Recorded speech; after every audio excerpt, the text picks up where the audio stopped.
Hello everyone, so we are into Module 7 and now we're going to step a little bit out of prediction. We're going to step away from the two prediction models we've been looking at, which is single variable linear regression and multiple variable linear regression. You kind of get the idea of prediction. There are multiple prediction algorithms out there, but we're going to change over to classification. And the reason for doing that is because we're getting towards the end of the class. We're going to run out of time. So I want to at least go through classification, a couple models of classification, and then I want to get into clusters. And even that will still leave us with a bunch of stuff that we didn't cover. But there's always next quarter, and if you're going to be in the data analysis and the visualization classes next quarter, we're going to hit some of that other stuff. Okay, starting off, we have used linear regression, as you know, and multiple linear regression to make predictions about how variables or groups of variables can predict an outcome variable. And we learned how past data can be used to predict future values. We learned how error is part of the equation when determining the accuracy of our model, so we have to account for error. We actually learned how to mitigate error a little bit when we did the multiple variable linear regression by selecting variables that were correlated with our outcome variable. So the more highly correlated with the outcome variable, the less likely we are to generate error. We also have to watch out for collinearity, because if we have collinearity, that is two variables that are equally correlated to our dependent variable, then we're going to run into problems because it's going to give too much weight to those relationships. So we want to eliminate that collinearity. So we learned all of that in setting up some predictive models. There are a ton more predictive models out there. Probability is just one example. If you could go through and create a probability table, you can build all kinds of algorithms based on the probability that a record will fall into one bucket or another bucket. And that's kind of moving us over to classification. So we're going to take a look at some classification work now. We're going to look first at KNN. KNN is basically, if you break it down to its simplest form, the NN is nearest neighbor. And so think about proximity, right? Your nearest neighbor. What is your nearest neighbor to you? K is a number that you choose. You select it. And there's all kinds of methods for selecting K, and the book even looks at a method for selecting the appropriate value for K. But K is going to be really driven by the extent to which you need an accurate model. If you set it to 1, that means you're going to look at one nearest neighbor to determine the class of your unknown record. If you set it to 5, you'll be looking at the 5 closest neighbors to determine a class for your particular record. So we're going to actually, in our script that I built for you, we're going to use 3. That's because our data set isn't very big, so we'll still use 3. But anyway, K is set by you. When we get into clustering, there's K-means and K-medians clustering. Again, K is set by the user, and so we will determine the best way to do that. So the class of it's a classifier. KNN is a classifier, and basically what it does is it's going to determine for a brand new record or a group of brand new records, it's going to look at where they plot out based on selected variables. So maybe you have 10 records, and those 10 records each have 15 variables. We're not going to look at all 15 variables because that would be multidimensional space. But we might look at 2. We might look at, for example, income level, and we might look at, as in our example, lot size. Now, those are the 2 variables that we're going to use. What we've done with those 2 variables is we know something about the training data. The training data is already divided into multiple classes. And so we're going to then look at the new data. This is our test data. It's going to be coming in. It's going to have values for income and lot size.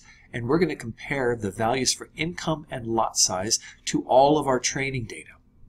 What we'll do then is we'll identify the 3 records that are closest in proximity to our training data. The book goes into how to do that, and I'll talk about that also in the slides that come from the book.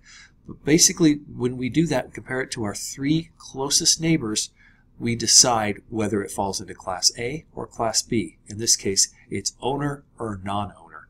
And that's based on how close it is to its 3 nearest neighbors. Or not how close it is, but what the 3 nearest neighbors are. We're also going to, assuming we have time, we're going to take a look at naive Bayes. That is a classification method that is really used for text and classifying text. And what it does is it basically determines the probability that a particular element will fall into one of a number of classes based on the contents of what's in the text. It compares it to basically a list of words and determines where it should go. And then we're going to look at logistic regression. Logistic regression is another sort of classifier. It's a classifier, but it's also kind of regression in a way, kind of bridges the gap between the two of them. What it does is it will look at a binary value, basically a yes or a no, or an in or an out, or a top or a bottom, whatever. A binary variable, it will take a look at a number of different variables in each record and determine which particular course of action should be taken. The best example, and the example that I've seen, and that will probably be in the videos that I think I'm going to use for this, are going to be credit scores. Everybody has a credit score, anywhere from 350, 300, 350, all the way up to 850. And so can we use credit score and maybe even more variables other than that to determine whether or not a loan will get approved, and so whether a loan will get approved or whether it would not get approved. And so that's your binary, right? Your binary is the loan is approved, the loan is not approved. And the variables that will go in will be the ones that are used to determine what the prediction would be or what the classification would be. The reason why logistic regression is different than linear regression is that, remember, with linear regression, we have all of them are continuous variables. They're continuous numeric variables. And so we're really looking at a collection of numbers that we're comparing across the independent and dependent variables to determine what the right prediction is going to be. With logistic regression, we can't do that because one of the variables, likely the dependent variable, is going to be a binary value. It's either going to be a yes or a no. It's either going to be approved or not approved. And so you don't have that kind of numerical play in order to determine the right coefficients and the right intercept to actually build your predictive model. So anyway, we'll get more to that when we actually get through those. All right, we're going to do for this week, K-nearest neighbors. Go ahead and read the chapter. I would say read the chapter probably just for the first two examples. So that's going to take you to right before the section on 7.3. Let me give you the actual page number on it because I got the book right in front of me. Actually, you could read the whole chapter. There's really not that much in the chapter, so it's a pretty short chapter. It goes to page 183. Give you some ideas about K and N. Okay, then there are slides. I actually went to the book's website and pulled down the slides, made a couple modifications to those. So I'll go through those with you. That talks a little bit more about K and N. I'm going to put together a video that actually walks through the script. Well, there'll probably be two videos. I'll probably go over the slides, put that into a video, and then create a video that will actually walk you through the script. Here's what I want you to do for your assignment. When you walk through the script, I put a whole bunch of comments into the script. I put a whole bunch of, those pound sign comments so you can see step by step what the script is doing. Very useful and very helpful. So what I want you to do is I want you to run through the script, and I want you to load up the data sets. There are two data sets this time. You'll load up both. One of them is going to be your actual mower or training data. It's actually your mower set, and you break it into two sets, train and validation. And then there's going to be another one that's going to be new records, and those are going to be the new records that you're actually going to classify using the KNN algorithm. So you'll load those up, and then you'll run through the whole set. So I want you to run through the whole script. There's a couple libraries that you're going to have to, packages you're going to have to actually run. If you haven't downloaded them, you're going to have to use install packages or use the function of install packages built into R or RStudio to go out and get those packages. And then once you have those, make sure that you run the library command to actually invoke them. And just get all the way through and see what the script produces. Then what I want you to do is I want you to take the results that you got from your script, and I want you to now run the data file, the new data file, the new 4 records that are coming in your new data file, the unclassified records. I want you to run them against the validation set. And I'm going to leave it up to you to figure out what you need to change in the script to run it against the validation set. And then I'm also going to allow you to figure out whether or not your validation data and your train data return the same results. The input records, the 4 unclassified records, are the same records. You're going to test them against train in the script I gave you. You're going to test them against valid in the script that you're going to make and the one you're going to change. So I will walk you through a little bit of that. And then what I want you to do is I want you to turn in the screen captures of your results when you run the K and N text with the validation set. All right. Actually, that should say test, not text, but you get what I mean. Okay. Couple things, 2 things you will need. You will need those 2 packages. So I've already indicated that there are 2 packages that you need to load. Go ahead and grab those. You'll probably have to pull them down from the CRAN site, just like we've done in the past. There are a couple new commands. I try to provide a enough comment in the script to tell you what these are doing. Some of them are just pretty simple and straightforward, and some of them are pretty complex. So I put them on this slide, and we'll talk about them in order. First one is text.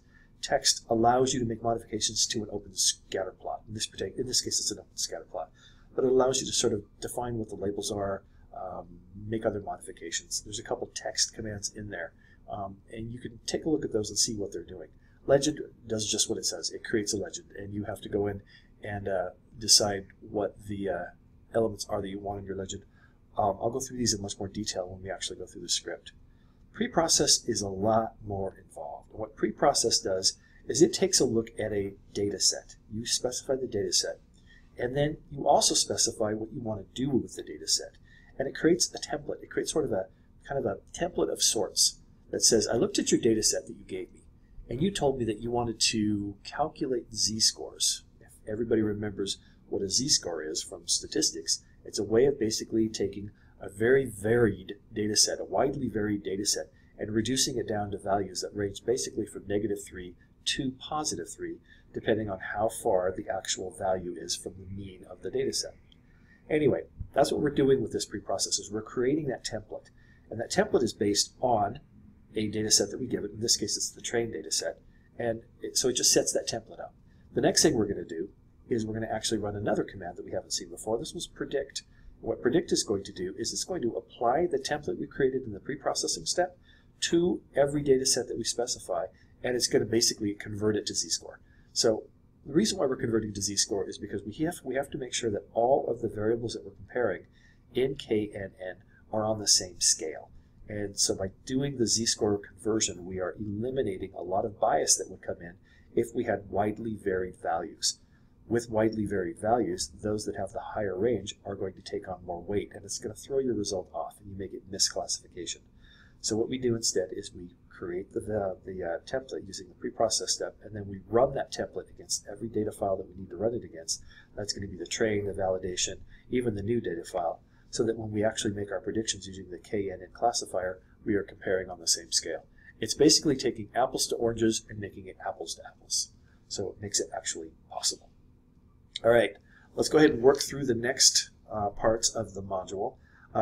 Go ahead and find the, after you read the chapter, go ahead and find the script, the video that actually goes through the slides, and then find the video that goes through the script. The script and the data file will be loaded in resources just like they always are. And I think that's everything. I think you should have everything. If you have any questions, of course, let me know.